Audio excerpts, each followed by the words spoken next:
Back to the channel.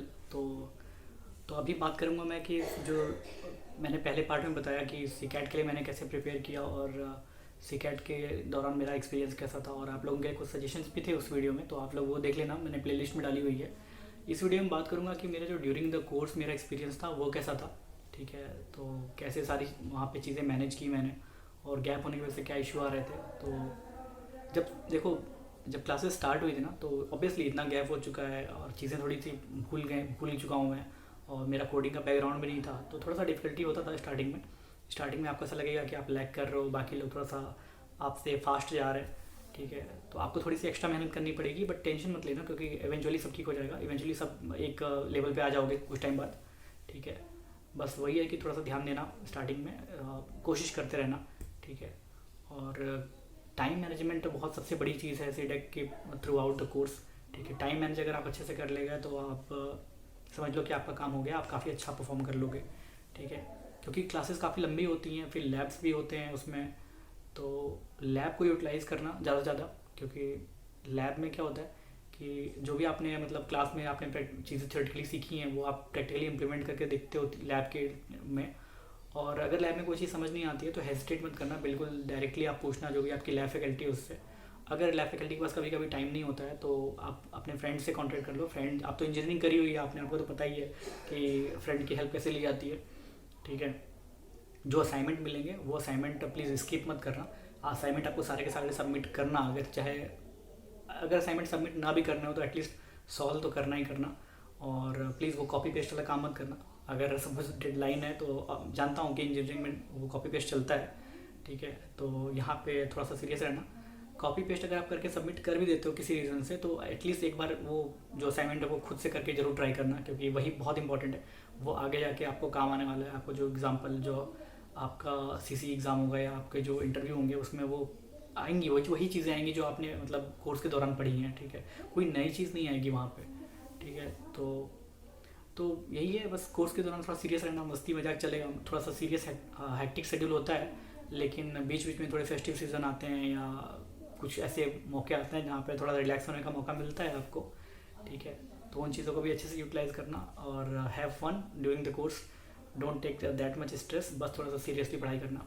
Okay, और देखो, उसके बाद आपको प्रोजेक्ट सेलेक्ट करना होगा, तो बहुत इम्पॉर्टेंट है प्रोजेक्ट। लाइक आपका 50 क्या 70% आपके कोर्स में आपका प्रोजेक्ट रोल प्ले करता है। ठीक है, आपके इंटरव्यू में जो है वो 70% जो आपका वेटेज होता है वो लगभग एक प्रोजेक्ट का ही होता है। अगर आप सबसे पहला क्वेश्चन जो होता है वो प्रोजेक्ट के बारे में होता है। ठीक है, वो प्रोजेक्ट के बारे में पूछते हैं। अगर आप प्रोजेक्ट आपका थोड़ा रिलेटेबल है तो आप ट्राई करना, जो आप प्रोजेक्ट सेलेक्ट कर रहे हो वो प्रोजेक्ट में आप वो चीज़ें इंप्लीमेंट करो जो चीज़ें आप ड्यूरिंग द कोर्स सीख रहे हो। ठीक है, ट्राई करना कि ऐसा कोई प्रोजेक्ट ना ले लो जिसमें कोई पहले नई चीज़ सीखनी पड़े देन उसको इम्प्लीमेंट करना पड़े।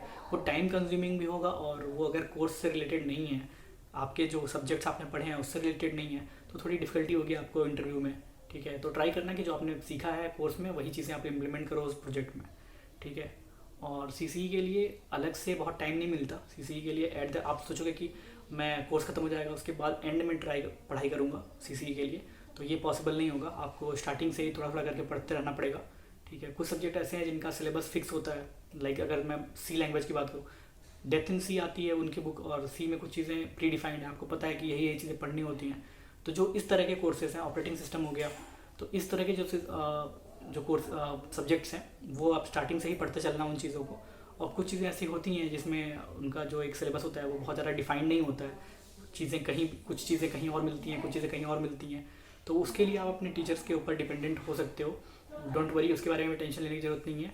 जो आपके फैकल्टी होंगे वो आपको प्रिपेयर करा देंगे, और अगर एंड में कोई चीज़ छूटती भी है तो वो सीसी से पहले आपको वो चीज़ें प्रोवाइड कर देते हैं, स्टडी मटेरियल, तो आपको उसमें दिक्कत नहीं आएगी। ठीक है, और स्टार्टिंग बिगिनिंग में जो बात करूँ मैं, हालांकि मैं सीडेक एक्स पुणे में था, और मैंने ऐसा सुना है, ऐसा आई डोंट नो, मुझे बहुत आइडिया नहीं है, लेकिन जो मैंने लोगों से सुना है कि सनबीम जो इंस्टीट्यूट जो है थोड़ा बेसिक से मतलब बताते हैं वो लोग चीज़ें, सारी चीज़ें फ्रॉम द स्क्रैच स्टार्ट करते हैं वो लोग। और वो लोग काफ़ी मतलब एग्ज़ाम ओरिएंटेड चीज़ें बताते हैं, आपको प्रॉपर नोट्स हर चीज़ मिलना। और सीडेक एक्स पुणे का क्या सीन है, वो थोड़ी सी एडवांस लेवल की चीज़ें बताते हैं आपको। वो प्रैक्टिकली चीज़ों को समझाने में ज़्यादा बिलीव करते हैं।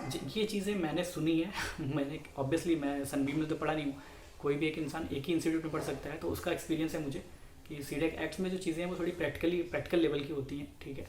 जो मार्केट में चल रहा है वो चीज़ें आपको ज़्यादा से ज़्यादा समझाने की कोशिश करते हैं वो लोग ये नहीं ट्राई करते कि आपको मतलब एकदम किताबें रटवाने में ज़्यादा फोकस नहीं करते, ठीक है। तो कोर्स का यही सीन है, और जैसे मैंने बताया प्रोजेक्ट पे फोकस करना और सीसी के लिए स्टार्टिंग से पढ़ाई करना, एंड पे नहीं, क्योंकि एंड में मेरे टाइम पे सिर्फ 5 दिन का टाइम मिला था, लास्ट में सिर्फ 5 डेज़ मिले थे। 5 डेज़ में 7-8 मॉड्यूल्स प्रिपेयर करना बहुत डिफिकल्ट हो जाता है, और सीसी एग्ज़ाम जो होता है वो आपका एक दिन में 2 एग्ज़ाम होते हैं 2 सब्जेक्ट के, तो आप समझ सकते हो कि मतलब एक दिन में, और लगातार होते हैं, ये भी नहीं कि आपको एक दिन का गैप मिले। हमारे टाइम पे तो 4 दिन लगातार, 4 दिन में 8 मॉड्यूल निपट गए, तो आप समझ सकते हो। तो आपको पहले ही पढ़ना पड़ेगा, पहले से प्रिपेयर करना पड़ेगा, ओके, ताकि रश ना करना लास्ट में। और जो इंटरव्यू की यहाँ तक बात है, तो इंटरव्यू के लिए आपको कोई अलग से पढ़ाई करने की ज़रूरत नहीं है। आप जो भी अपने कोर्स के दौरान पढ़ोगे एग्जैक्टली सेम टू सेम वही चीज़ें आपके इंटरव्यू में पूछी जाएंगी। प्रोजेक्ट मैंने बताया कि आपका इंट्रोडक्शन, देन उसके बाद सेकंड क्वेश्चन होता है आपका प्रोजेक्ट, ठीक है। अगर आपने प्रोजेक्ट को अच्छे से एक्सप्लेन कर दिया तो आपका एक बहुत ही पॉजिटिव इम्पैक्ट बन जाता है। उसके बाद कुछ क्वेश्चन थोड़े बहुत इधर उधर के क्वेश्चन करते हैं और बस कोई इंटरव्यू ख़त्म। इंटरव्यू मोस्टली कितना हार्डली 30 to 40 मिनट्स जाता है मैक्सिमम, अदरवाइज़ किसी किसी के तो 10 मिनट 15 मिनट में निपट जाते हैं।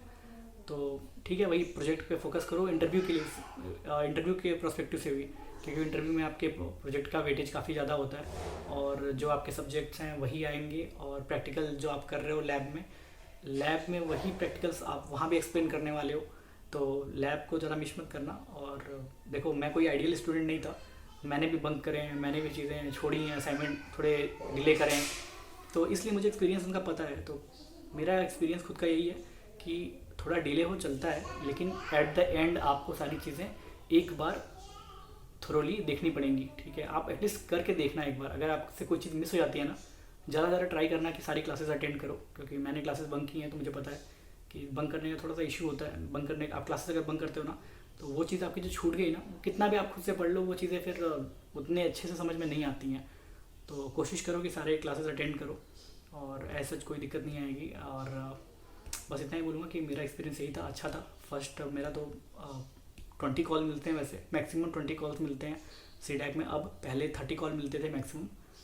तो आप जो भी है 20 कॉल्स में ही आपको क्लियर करना होता है, कोई ना कोई भी, जो भी एक कॉल को आप कन्वर्ट कर लो।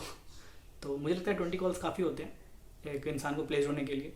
मेरा सेकंड कॉल में प्लेस्ड हुआ था मैं, पहली कॉल सीडैक पुणे की थी, तो उसमें सेलेक्ट नहीं हुआ था, रिजेक्ट हुआ था, but in second call I got selected in CDAC Bangalore as a project engineer. तो I am happy right now, and मेरे दोस्त भी प्लेस्ड हो रहे हैं। तो प्लेसमेंट के बारे में बाद में बात करेंगे, प्लेसमेंट चलता रहेगा, पहले आप कोर्स पे फोकस करो, ठीक है। और बेस्ट ऑफ लक, ठीक है। Thanks for watching this video, और प्लीज़ अगर आपको ये वीडियो हेल्पफुल लगी हो तो प्लीज़ लाइक कर देना वीडियो को, और कोई डाउट हो तो कमेंट कर लो। लिंक्डइन में मैं अपनी लिंक्डइन आईडी जो है वो डिस्क्रिप्शन में दे दूँगा, तो वो भी देख लेना। कोई डाउट हो तो पूछ लेना मुझसे डायरेक्टली, और बस इतना ही। और प्लीज़ सब्सक्राइब करना मत भूलना चैनल को, और thanks for watching this video, और हंसते रहिए, मुस्कुराते रहिए। फिर मिलेंगे अगली वीडियो में, बाय।